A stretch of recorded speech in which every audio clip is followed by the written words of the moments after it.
টলিপাড়ার চেনা মুখ দেবলীনা কুমার অভিনয় থেকে নাচ দুটোতেই সমানভাবে পারদর্শী তিনি। আবার সংসারটাও চুটিয়ে করেন অভিনেত্রী। টুকটাক করে বড় পর্দায় কাজ করে সকলের প্রশংসাও কুড়িয়েছেন দেবলীনা। তার ওপর উত্তম কুমারের নাত বউ, সেই পরিবারের দায়িত্বও রয়েছে তার ওপর। টলিপাড়ায় দেবলীনা অবশ্য তার ফিটনেসের জন্য ভীষণভাবে পরিচিত। বয়সকে কিভাবে ধরে রাখতে হয় সেই টোটকা তার ভালোই জানা আছে। 6 ডিসেম্বর ছিল বিধায়ক কন্যার জন্মদিন, আর এই দিনে নেটপাড়ার উষ্ণতা ছড়ালেন অভিনেত্রী। আরও একটা বছর বাড়ল দেবলীনা কুমারের, কিন্তু তাতে কি?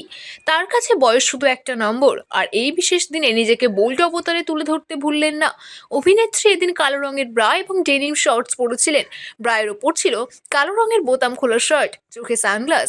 এই ছবি শীতের দিনেও ঘাম ছুটিয়ে দিতে পারে আপনার। দেবলীনা এই ছবি শেয়ার করে ক্যাপশনে লেখেন, বয়স বাড়ছে সেটা কি? ছবিগুলি সম্ভবত বাড়ির ব্যালকনিতে তোলা প্রসঙ্গত। এই বছর 31 বছরে পা দিলেন দেবলীনা। দেবলীনা সোশ্যাল মিডিয়ায় ঢু মারলেই দেখা যাবে তার একাধিক সাহসী অবতারের ছবি। কখনো বিকিনিতে, আবার কখনো বা খোলামেলা পোশাকে তিনি সর্বদাই নেট দুনিয়ায় পারদ চড়িয়ে যাচ্ছেন। তবে দেবলীনা শাড়িতেও ভীষণভাবে সাবলীল। একটা সময় তার ওজন ছিল অনেক বেশি, সেখানে থেকে নিজের সঙ্গে চ্যালেঞ্জ করে দেবলীনা আজ এই জায়গায়। শত ব্যস্ততার মাঝেও তিনি কখনই জিমে যাওয়া মিস করেন না। শাড়ি পরেও দেবলীনাকে দেখা গিয়েছে ওয়েট তুলতে। উত্তম কুমারের বাড়ির লক্ষ্মী পুজোর যাবতীয় দায়িত্ব নিষ্ঠা সহকারে পালন করেন দেবলীনা। স্বামী গৌরবের সঙ্গে পুজোয় বসেন তিনি। আবার একই সঙ্গে নিজের নাচের স্কুলের লক্ষ্মী পুজো তিনি একা হাতে সামলান। কিছুদিন আগেই মুক্তি পেয়েছে রক্তবীজ 2, যেখানে পার্শ্ব চরিত্রে অভিনয় করেছিলেন দেবলীনা কুমার।